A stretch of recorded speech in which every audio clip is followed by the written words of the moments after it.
एक ज़ॉम्बी जिसने इंसान बनने का फैसला किया। इंसान बनने के लिए ज़ॉम्बी कड़ी मेहनत करता है। सुबह वह पक्षियों के घोंसलों पर पत्थर फेंककर अपने शरीर पर नियंत्रण की कोशिश करता। दोपहर में वह चॉपस्टिक से बीन्स उठाकर अपनी उंगलियों को और लचीला बनाने की कोशिश करता।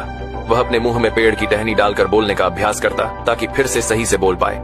रात में वह ट्रेडमिल पर चलकर अपनी धीमी ज़ॉम्बी चाल से छुटकारा पाने की कोशिश करता। वह अक्सर गिर जाता लेकिन हार नहीं मानता। उसने वसंत से लेकर सर्दियों तक कड़ी मेहनत की। अंत में उसने ट्रेडमिल को मात दे दी। अब वह तेज दौड़ सकता था, चॉपस्टिक अच्छे से चला सकता था और यहाँ तक कि फ्लुएंट बोल भी सकता था और वह रैप भी कर सकता था। एक दिन भोजन की तलाश में पहाड़ों में घूमते समय उसने एक हत्या होते देखा। कातिल चले जाने के बाद उसने लाश की जांच की और एक चाबी और आईडी पाई। मरा हुआ इंसान एक जासूस था।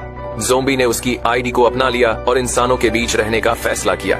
उसने उसकी आईडी पर दिए गए पते का पता लगाया और घर ढूंढ लिया। लेकिन जब उसने दरवाजा खोला वहाँ कूड़ा ही कूड़ा पड़ा था। फ्रिज खोला तो उसमें ब्रेड और बियर पड़ी थी। वह तुरंत उसे खाने लगा लेकिन अगले ही पल वह उल्टी कर बैठा। ज़ॉम्बी शाकाहारी भोजन नहीं खा सकते थे, वे सिर्फ मांस ही खा सकते थे। लेकिन वह इंसानों और जानवरों को नहीं मारना चाहता था, तो उसने तय किया कि वह काम करेगा और पैसे कमाकर मांस खरीदेगा। जल्द ही उसे पहला केस मिला।